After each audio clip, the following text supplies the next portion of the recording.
Alright, good afternoon everybody and welcome to the studio. Very snowy day, a lot of powder on the mountain if you're planning on going up to Snowball this weekend. Not recommended enough, it was really great yesterday.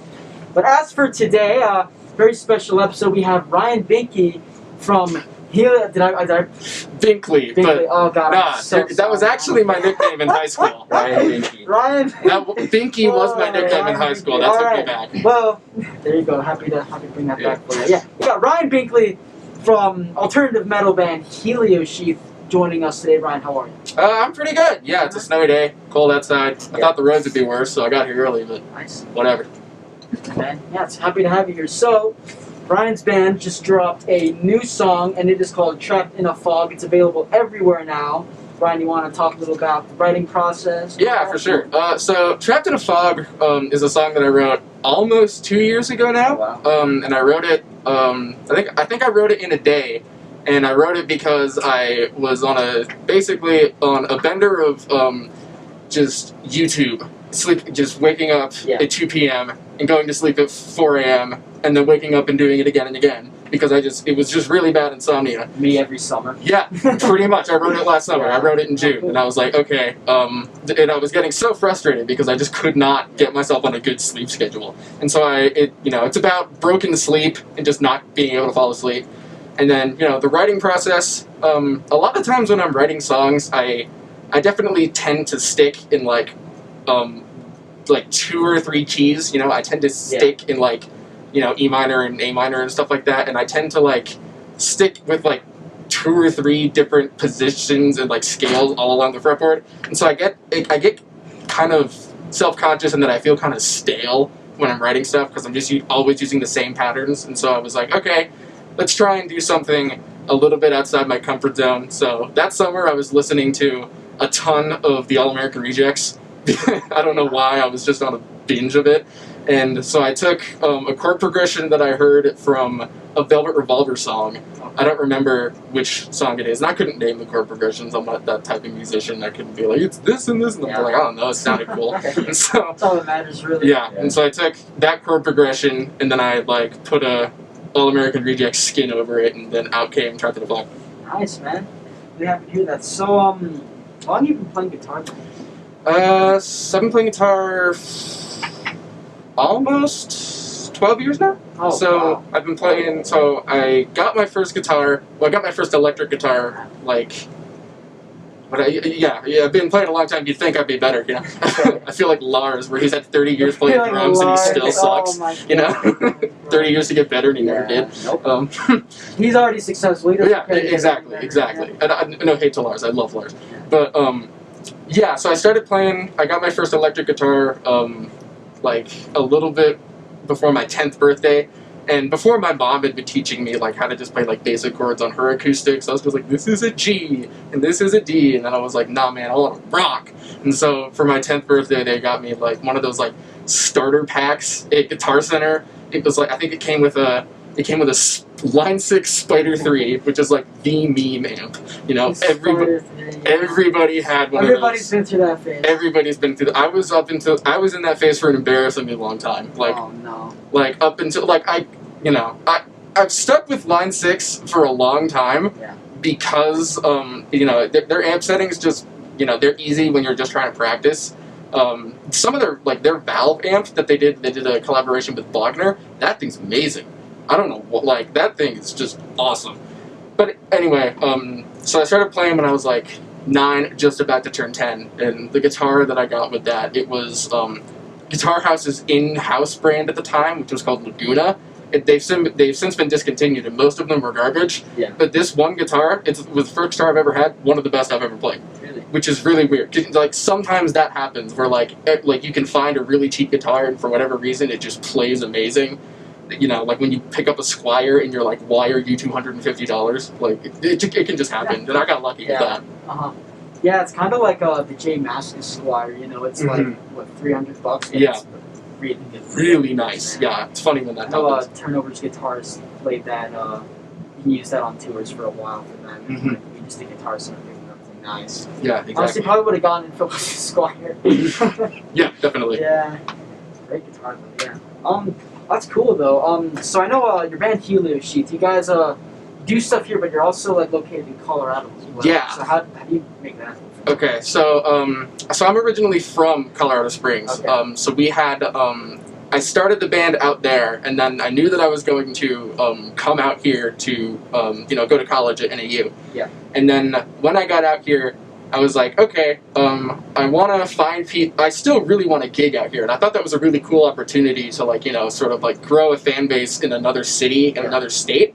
Because not everybody has that opportunity to be able to sort of hit two different demographics, and so it was what I really wanted to do was just find a couple of people who were interested in playing gigs and just playing live, but were comfortable letting me have creative control.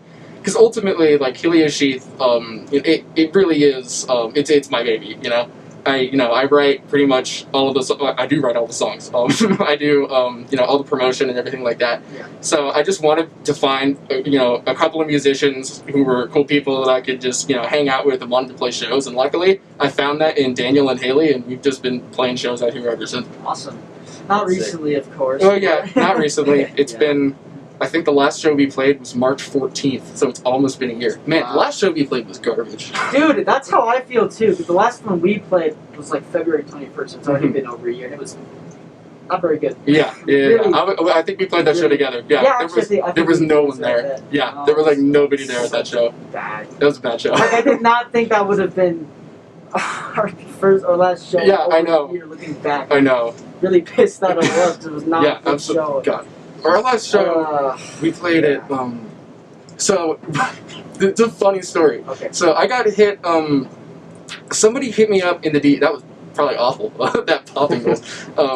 So somebody hit me up in my DMs, and they're like, "Hey, we were supposed to play a gig at Flag Brew, but we have to back out. We need you to play it tomorrow night. Can you do it?" And I was just like, "I don't know, man. I'd have to coordinate with a bunch of people that the lost your nose. The gig pay, and they're like, the gig pays $100. I'm like, sold. I will make it happen.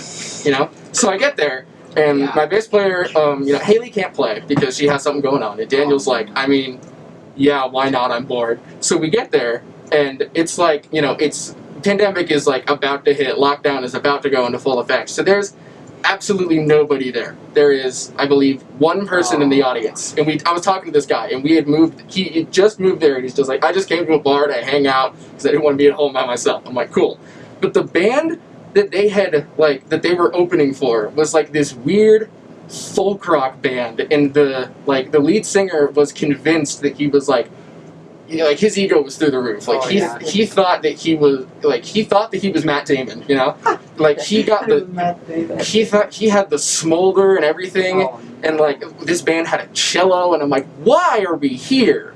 And so we played a set, and then we played to one person who was out there, and then the gig didn't pay $100. It paid nothing. What? Wait, Yeah. did they lie to you? Yeah, I didn't get paid at all. Oh my god, bro. So that was we had a lot of fun at that show because we were just riffing with this one dude in the back of the bar. Probably made us night. Yeah, exactly. It was a lot of fun. I Good think practice. I think we were we were just having fun with it. So we were let's try to That's good. cover Avril Lavigne. So we tried to cover some of that, and it was really bad. Oh. It was fun though. It was kind of fun. Which Avril Lavigne song? The one that I can't even think of the top of my head. I probably know it, honestly. All I'm thinking of is "Love Song" by Sarah Bareilles, and I know that's not it. God, what? Now, bro, what happened to mid 2000s Avril Lavigne? Though? I have no Oh idea. my Well, she married God. Chad Kroger and then That's dropped off the right. face of the earth. That's right. Yeah. Oh my god, I forgot about that. Yeah, Lucky man. lucky man. Lucky Yeah. man. No, I mean, two sides of the same coin. You marry Avril Lavigne and then you front Nickelback, so Yeah. you win some, you lose some.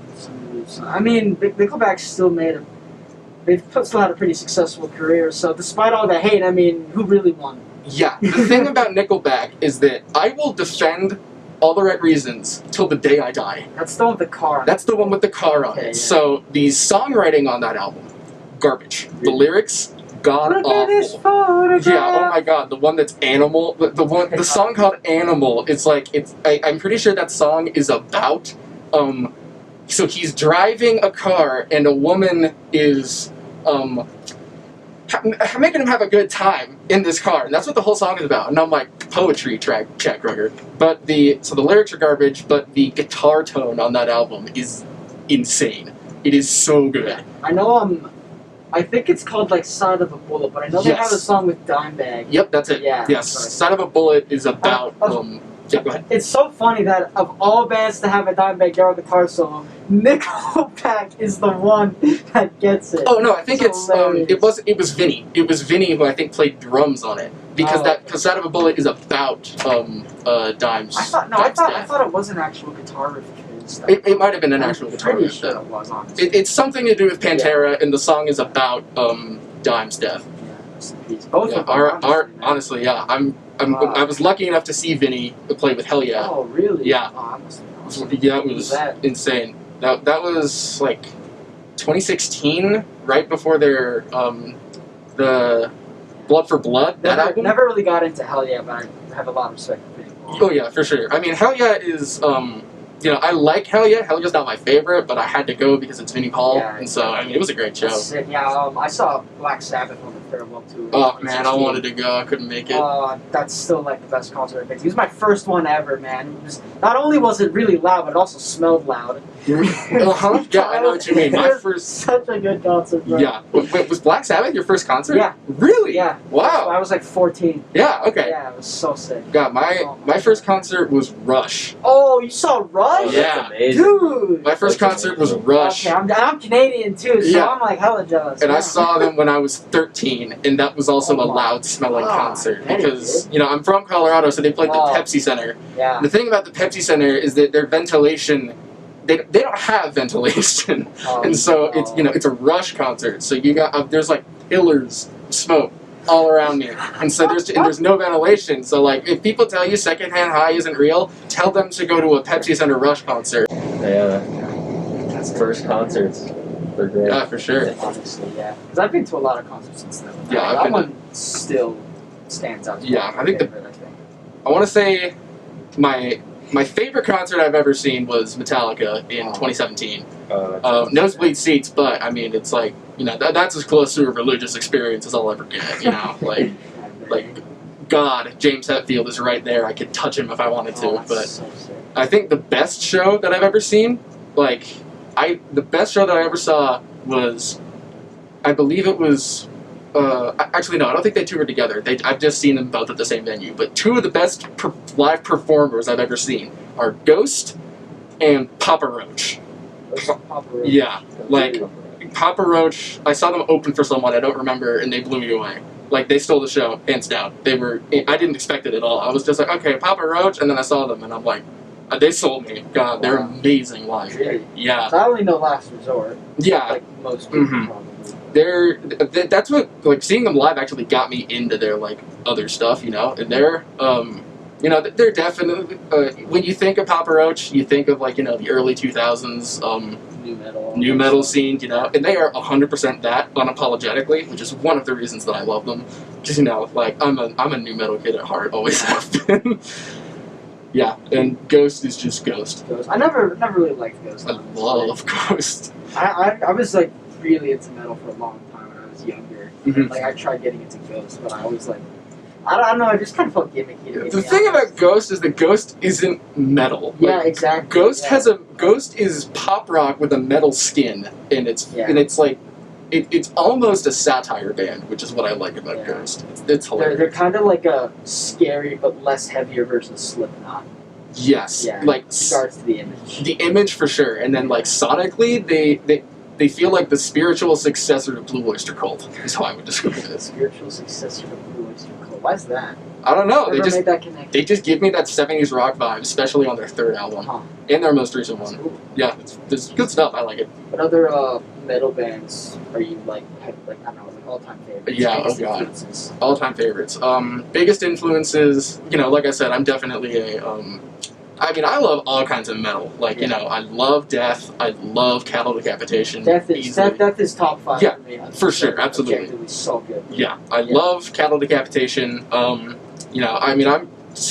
love Judas Priest. I love metal from all spectrums. But when it comes to, like, guitar playing and songwriting, I think that biggest influences would probably be stuff like Seether, Breaking Benjamin, just a lot of that, post-grunge, sort of new metal stuff. Which is funny because, like, I love heavy, fast riffs, but that's just really not how I don't really have fun playing it. That's just not really how I express myself. But I love listening to it. Like, I'll just put on my headphones and I listened to Death Atlas, the new Cattle Decapitation record, and I was just transported to another world. So good. Yeah. So you mentioned Death. What's your favorite Death album? Sound of Perseverance. Same here. Easily. Here. Yeah. I think that's probably my favorite death metal album. Yeah. Because I didn't get like huge into death metal. I listened to them, a bit of Opeth and like some of the other prog like death metal bands. Yeah, for sure. And Mastodon. I think it's I Mastodon. love Mastodon. Mastodon was my favorite. I I love Mastodon. I think they're like my second concert. They were pretty good too. God, Mastodon's so good. Yeah, Mastodon's so good. But like God, Death was just so good. Like especially on a different album. Which one is it? Trapped in a Corner? You know that song?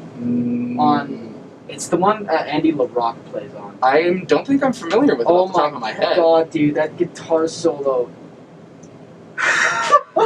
It's ridiculous, bro. It's like, you gotta check it out. I will check it out, absolutely. You have to check it out. And since you've heard Sound of Perseverance, you know Voice of the Soul. Oh god, yeah. Spirit Crusher, all those great ones. Flushing the Power Holds. Yeah. I think my favorite riff... Story to Tell, maybe? Yes, for sure. I think my favorite riff to play from Death is Crystal Mountain.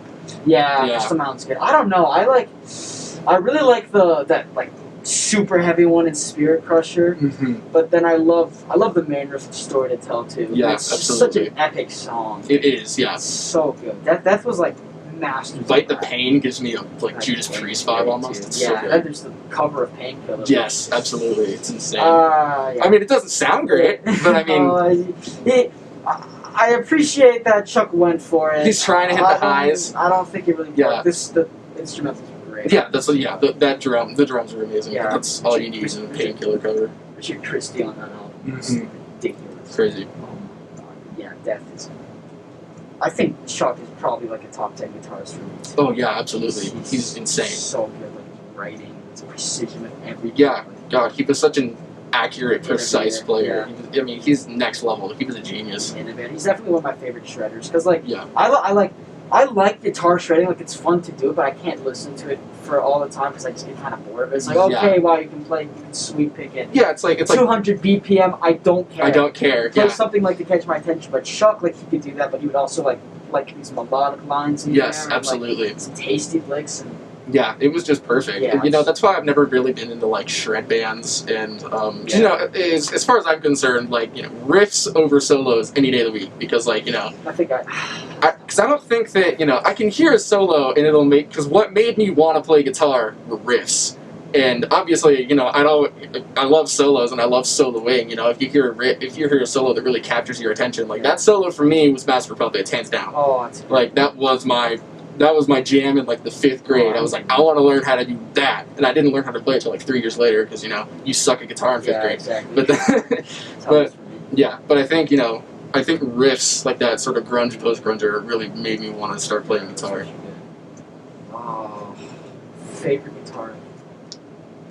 Man, that's a tough one. Favorite guitar? I could probably name a couple. Yeah. Disposable Heroes for sure. That's a good one. Yeah.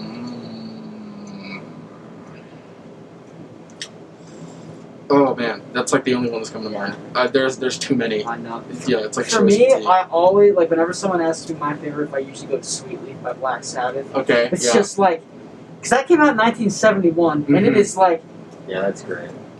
Every time I hear it, I'm just like, you make the God, face, bro, like, Tony, what were you? Jeez, yeah, absolutely. Those guys are on another planet. God, they are. It's way, so good. Way ahead of it's their so time. good. Oh my God. Yeah, definitely that one. I don't know what else now. Probably some 70s too. I feel like anything from the 70s, really. Yeah, for sure. Moby Dick, I love that song. Moby Dick is great. I keep wanting to open with that, but then I think Daniel was like, I am not playing a 2-minute drum solo with my hands. I'm like, you don't have to. Honestly, Moby Dick's a really great song, but the drum solo kind of kills. Oh, it does, yeah. It's not. I only listen to the first minute. It's not a very good drum solo. No, I only listen to the first minute. Yeah. Like who just like listens to a drum solo? Like, oh, this is my favorite part. Yeah, minus percussion. But also with his hands. Like you can't hear it. You're like, what? No disrespect upon him. Oh, no disrespect. But like, drum solos are cool live. But live they're great, but I wouldn't want to listen to it. For sure, I agree. Yeah. Especially because as much as I try and as much as I love like drummers, I can't do it. I'm terrible drummer. Always have been. I played a little bit of drums over this last break, and when I go back home, I'm definitely gonna pick it up again. Mhm. 'Cause it's a fun. It's so much It's so fun. fun. I just wish I was good at You gotta it. practice, bro. Yeah, I know, You and that's haven't- the hard part. You haven't always been good at the guitar. Yeah, that's So- true. And then Yeah. you know, it's definitely a thing of mine where like, you know, because that's like the one thing that I do, and I can pick it up. And normally now, if I'm like trying to learn a new technique, I can pick it up pretty easily. Like right now, I'm trying to teach myself some keyboard, like piano, you know. And I was trying to play. I think the first thing I tried to play was Gwyn, Lord of Cinder, which is the final boss of Dark Souls. And I tried to play that, and I can play both parts individually, and I tried to put them together, and I'm like, how does anybody play two separate melodies Yeah. with two separate hands at the same time? And then I texted Eli, my drummer back home in Colorado, and I'm like, how does he do this? And I'm like, he texted me back. He's like, would you believe that it takes years of practice? And I'm like, unacceptable answer. Give me the quick and easy route. That is the quick and easy route. It's just not quick, nor is it easy. Yep, exactly. Path to the dark side. Yeah. So where you guys recording? So we recorded with, we recorded in Colorado Springs. We recorded with a studio called Droids. It's just in a basement studio of this guy named Tommy. And we got referred to them from a band called Fighting the Phoenix, who is they're a metalcore band out of Colorado Springs. And their new record, Element, just dropped. It is insane. It's so good. They've already, I mean, it's been out for like a month, and they've already got like 100,000 streams on it. It's insane. It's so good. I'm sorry, what's it called again? Element by Fighting the Phoenix. Element by Fighting the Phoenix.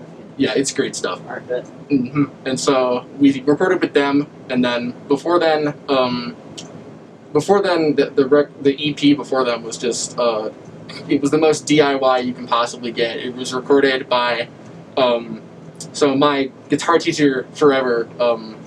He has a buddy. His name was Jason, and then Jason. He was like, "Yeah, I'll record you." And so we spent like a month recording it after hours in a church that Jason volunteered in. And so, Wow. yeah, it was the most DIY you can get. Recording metal in a church. Mm-hmm. Yeah. I mean, that album was way more like rock-oriented. I mean, instead of self-titled, I always joked that I wanted to call it like My Achy Breaky Heart, the rock opera. Yeah, I'm proud of that record just for what it was. You know, we tried hard on it. Yeah, everyone goes through that phase. Mm-hmm, Alright, so we're about halfway done now. I think it's time we take a listen to this new Heliosheath single. And once again, everybody, this is called Trapped in a Fog by Heliosheath. You can find it available everywhere. And here it is. Alright, so that was Trapped in a Fog, the new single from Heliosheath here. I think it's great. A bit of a punk rock influence there, as Thank you. mentioned earlier. Big fan of it. So yeah, what are your guys' plans from here?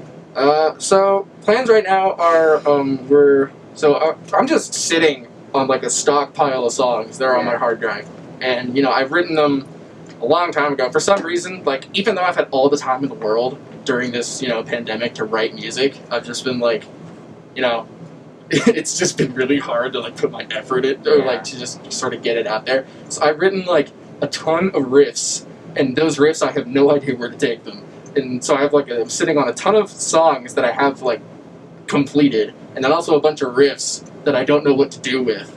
And so I just want to take it to a studio, maybe find a producer that can listen to what I've done, and then listen to because it's always good to get fresh ears on something. Because when you wrote something and then you've been hearing it the same way for like years and years, you just can't. At least for me, I think it's really hard to change it and to think of other things to do with it that would make it sound better. And so that's really the plans from here, is just to keep playing shows once we can all actually do that again, and then try and find producers or just recording studios that can take what's in here and make it not garbage. Yeah. Yeah. Well, man, yeah. That's interesting. Do you guys think once things are normal or whatever, you're gonna try to book a tour or something? Yes. Yeah. So I've been wanting to do that for so long. The thing that breaks my heart the most is that I had in this past September. I had it all lined up, but then the pandemic hit. I was supposed to do, I'm not going to name the band because I don't want to, like, you know, I don't know why, I don't want to talk about them without their permission, you know. But, so there's a band in Colorado who I've been friends with, the lead singer for a while, and they were planning on doing a European tour that was like going to be like 6 weeks long. Wow. And he said, we need a second guitar player just for the tour. Are you in? And I'm like, yeah, I'm in. Dude. And so if coronavirus hadn't happened, I would have gone on like a 6-week European tour playing with a band. God. So yeah. So I'm real mad about that. That's a But bummer. it's a big bummer, yeah, for sure.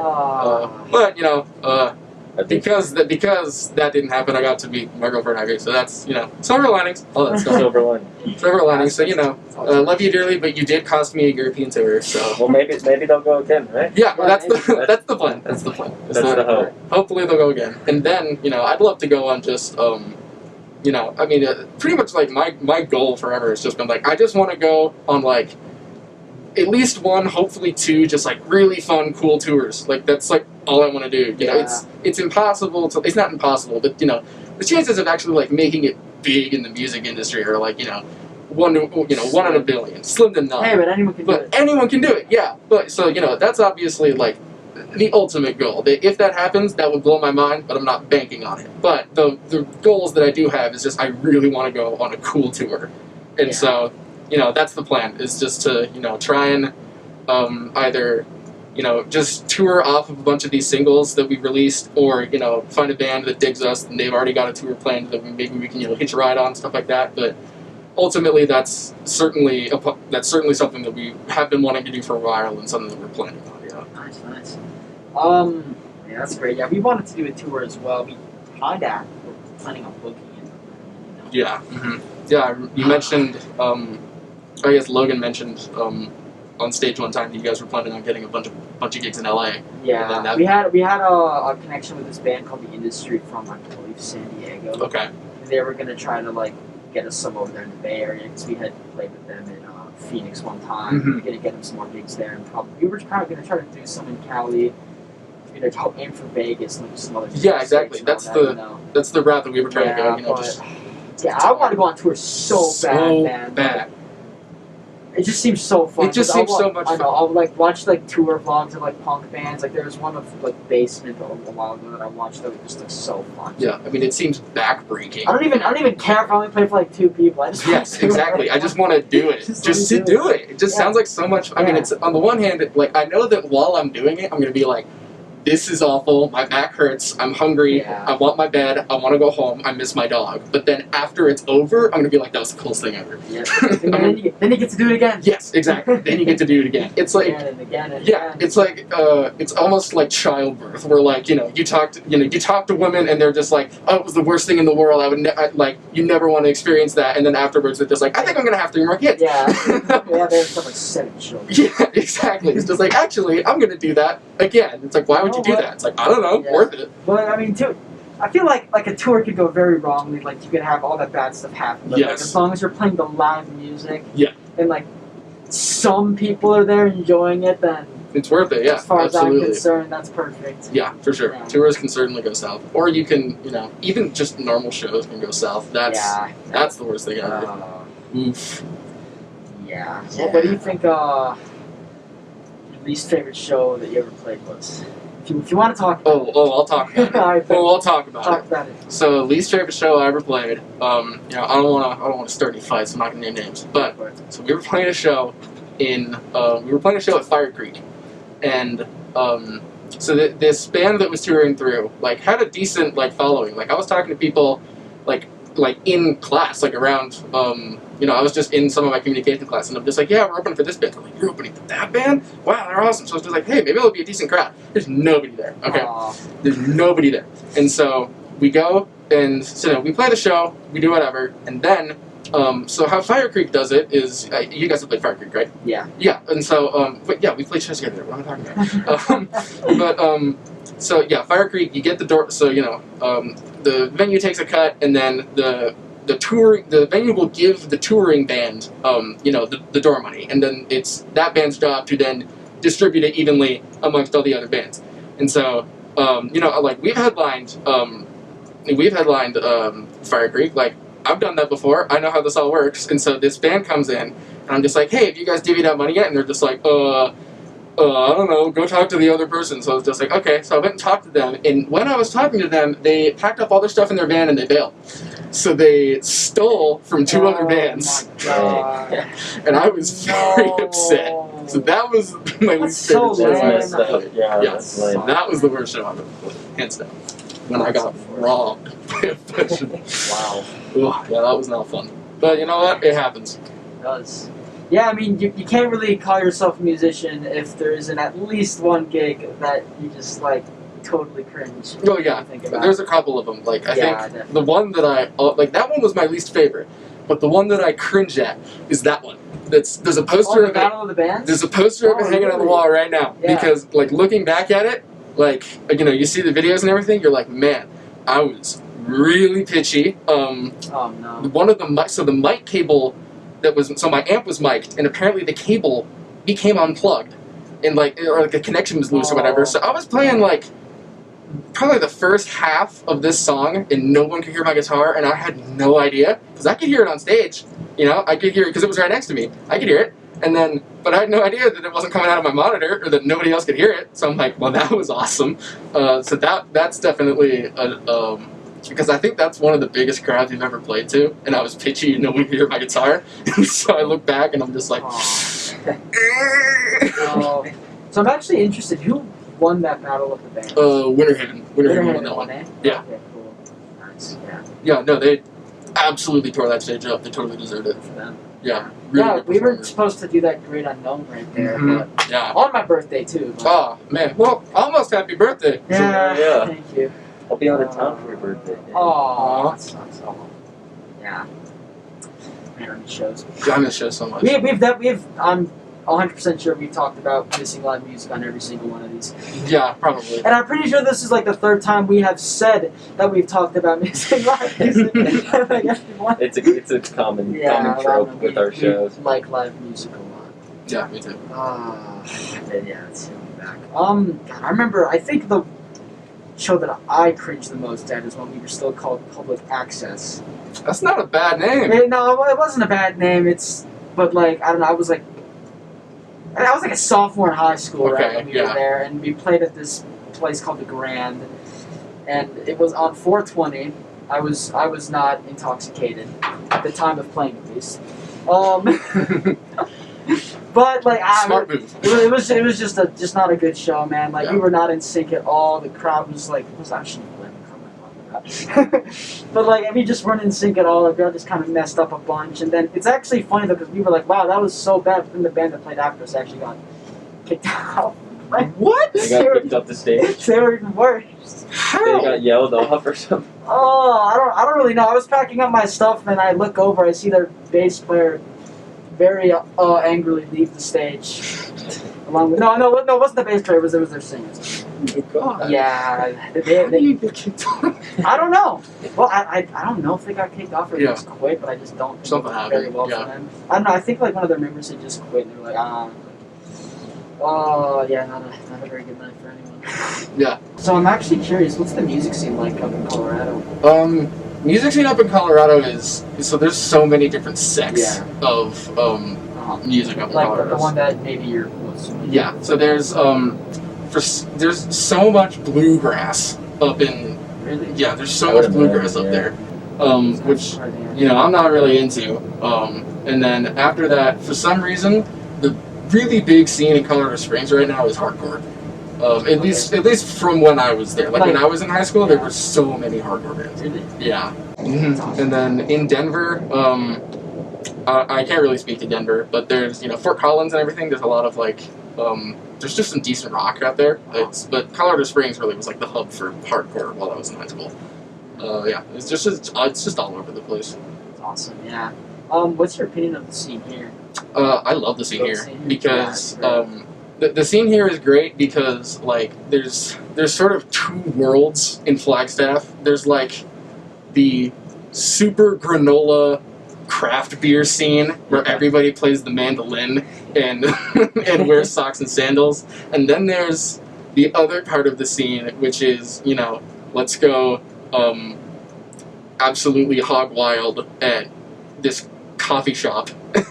Like, the first time I saw a show in Flagstaff, it was at Fire Creek, and there was a pit, and somehow a chair got thrown into it. Oh my god. Yeah, so that was my welcome into the scene. So I just love Flagstaff. That's great, dude.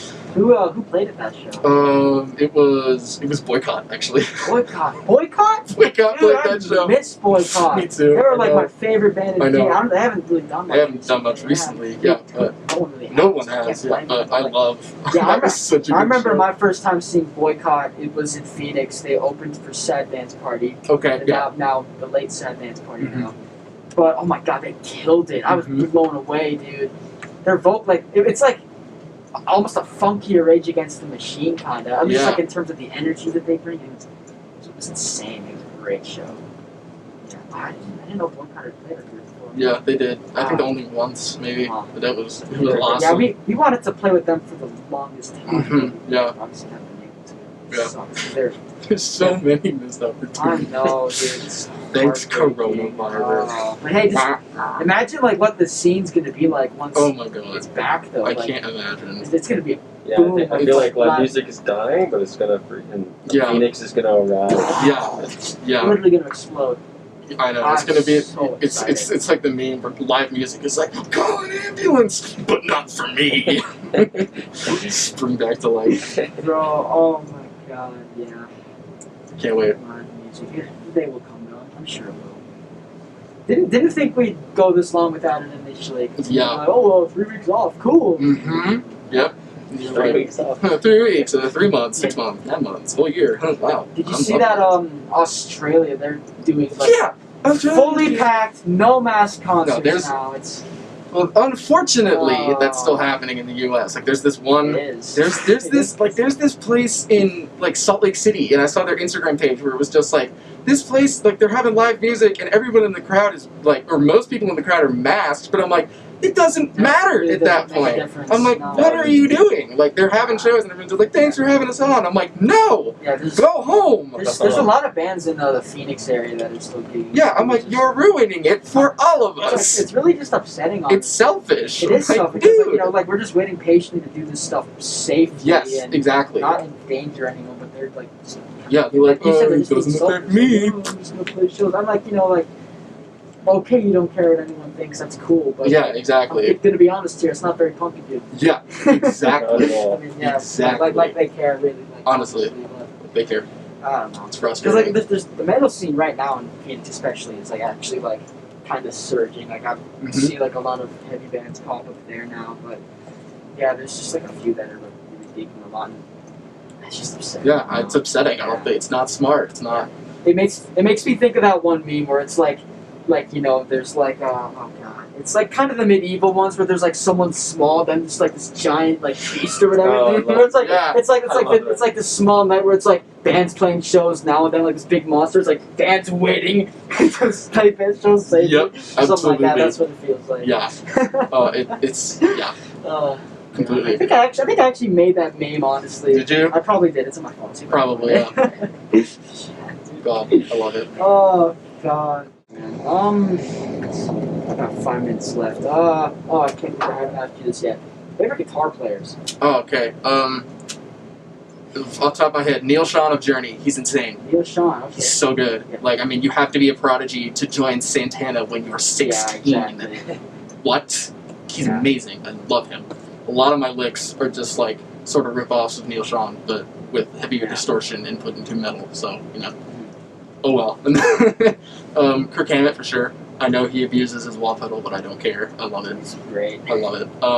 Yeah, I think one of my favorite guitar players, like, I'm not a huge, like, not anymore, but I was in middle school, Disturbed was like my blood, I loved Disturbed, and then, you grow up and you realize, like, wow, this isn't very good. But then, but like, as a guitar player, like, the riffs and some of his solos, I think he's great. Dan Donegan. Dan Donegan Yeah, shreds. I think he he's does. great. Neil Sean, Kirk Hammett, Dan Donegan, Johnny Stevens, probably suspect. Oh, can't go wrong. Man, he's good. He's He's a good. great guitarist. Yeah. Obviously Alex Lifeson. Love Alex Lifeson. So yeah, I mean, I like people who can write good riffs, but also do insane solos. Just great stuff. Nice, man. Yeah, a lot of great players there. I've never really heard many people actually reference Neil Sean though, but every time I've heard the solo of his, I'm always like, it's good. Like he plays the right notes. Yeah, absolutely. He's like good. none of it is. He's good. It's. Oh, I don't want to be like like pink in the air, but like it's sophisticated because it's like he does it well because like he can absolutely shred, but he doesn't all the time. Like he does it when it's necessary. Yeah. His phrasing is amazing. Yeah, I think it's Stone in Love. Yes. Solo on that one. Yes, really absolutely. I love that solo. Such a great song. It is. Yeah. God. Journey's so good. Yeah, like a lot of people like kind of gloss over a lot of what they did. But They do, have yeah, some for really sure. good songs, some they just don't stop them even. Yeah. I'm sick to death of hearing now. Oh, I hate that song because I'm sick to death of hearing it. But Yeah. Escape is just an incredible record all the way. I haven't really listened to the full Journey album. Yeah. The only one I've really listened to fully through is Escape, and then Frontiers I've listened to somewhat. Like I couldn't list the song order, but Yeah. I do like Frontiers because it's got chain reaction on it. So. Have you ever listened to the music they made before Steve Perry joined? Yes, it's very weird. It's I've like not. jazz fusion. Oh, bet. It's weird. Like it's. I think it's. I don't remember their keyboardist's name. But I think he's singing on some of it. I could be wrong. But yeah, it's weird jazz fusion stuff. It's good, but it's not my speed. Yeah. Not my speed. I'm a pretty big fan of jazz fusion. Pretty anything jazzy, honestly. I like feature pieces of it. Yeah, no, for sure. Yeah. Yeah, a lot of especially now, like a lot of the writing I'm doing like some like more jazz voicings and stuff. Yeah, like for sure. 7th chords and like sharp 13 flat Mhm. and all that stupid stuff. Yeah, absolutely. Like I've always wanted Yeah. to like learn about that stuff, and then it goes way over my head, and I'm just like, oh. Honestly, if you just know a few shapes, Power chords. if you just know a few shapes, you're fine. Yeah, It's good that knowing the theories really helps because if Oh, you yeah. know that, then you can like literally just make up chords too. Mhm. It's great. For But sure. you don't need it. Yeah, absolutely. Yeah. It's something that I've been meaning to do. Like I obviously Can't want recommend it. I want to educate myself more on music, but then I open my computer and I'm just like, all right, music theory, and then my hand takes the mouse, and then my mouse goes to YouTube, and then Backing track in A minor. and then yep, exactly. That is absolutely it. It's Yeah, like all I do. we've all been there. Yep. No, but if you can like actually just like really like discipline Yeah, yourself, buckle and down it's- and actually do it. it's That's the totally- goal. I mean, because I took guitar lessons for a few years. That's where I learned most of it. Also took a class in high school for it. Okay. Because for a while I was like, yeah, I'll study music in high school or in college. Yeah. But then I took that class and it was soulless, and I was like, okay, I'm not doing that. Yeah, it does feel kind of soulless. It's For gonna sure. be terrible. I'm gonna hate myself if I study this. Definitely. And like I know a few music majors take the work they have to do. The work is overloading. it's But ridiculous. if you're a music major, power to you, because that Yeah. is some intense stuff. I can't do it. Yeah. This would be fun. Like, yeah, I'm a good student, but like when it Yeah. comes to like, if that's part of the reason that I switched my major to communications rather than film, is Yeah. because film, when something fun becomes a chore, then I'm no longer interested, and so Yeah, I had exactly. to switch it. Yeah, that's what it was like becoming for me too. Yeah, it's like really how much you learn in school when it's a creative field. Like a lot of the stuff you gotta learn yourself. Yeah. Yeah, absolutely, for sure. 100%. Yeah, that's what I've actually really liked about a lot of my classes this year. I've been able to be creative. It's Mhm. been fun. Yeah, especially- absolutely. Especially public speaking. Oh yeah, I took public speaking last Oh, yeah. semester. It was a lot of fun. Yeah, I gave a speech about Black Sabbath this week. Nice. That was fun. I think I gave a speech about how to play the X-Wing miniatures game, the Star Wars tabletop game. I was like, all right, let me learn you something. It was fun. Did you go today, Will? You canceled. Oh, Wow. you're lucky. I get another weekend. You're living So life. lucky, Oh, yeah. Oh my god. It's always nice to just get it done, though. Yeah, that's true. For sure. Yeah, I have an exam due Sunday, and I Oh god. it's over like 4 chapters, and I don't know most of the math because I just wasn't. It's on me. I wasn't paying attention, and now I'm like, it's in the back of my mind. The dread is building, but Yeah. we'll figure it out. We're gonna cram. We'll cram. If you can do it, I believe in you. Thank you. Yeah. Appreciate that. Yeah, anything's possible, man. Anything's possible. Anything. At the end of the day, like, if you get it in before then, that's all that really matters. Yep. Exactly. Anything's better than a 0. So if I answer 2 questions right, I did it. Perfect. At least I tried. All right. Well, anyway, it's about 4:30 now. I think it's time to wrap things up here. This has been a great episode, Ryan. Yeah. Thank you so much for joining us here. Appreciate it. Yeah, thank you for It's having been me. a lot of fun. Once again, everybody, check out that new Heliosheath single, Trapped in a Fog, available everywhere. If you want to keep in touch with Heliosheath, you can find them at... It's just at Heliosheath Band. on, is that Instagram? Instagram, Twitter. I Instagram, think the Twitter. @ might also work on Facebook. I don't know. Maybe Facebook? Maybe. Okay, bet. You know where to find them. Yeah, so that's Heliosheath. Once again, everybody. I'm Smith. I'm Comer. This is Comer right here. You all know him. You all love him. Have a great weekend. It's been a nice day. Once again, really happy to have Ryan here. And, yeah, peace out.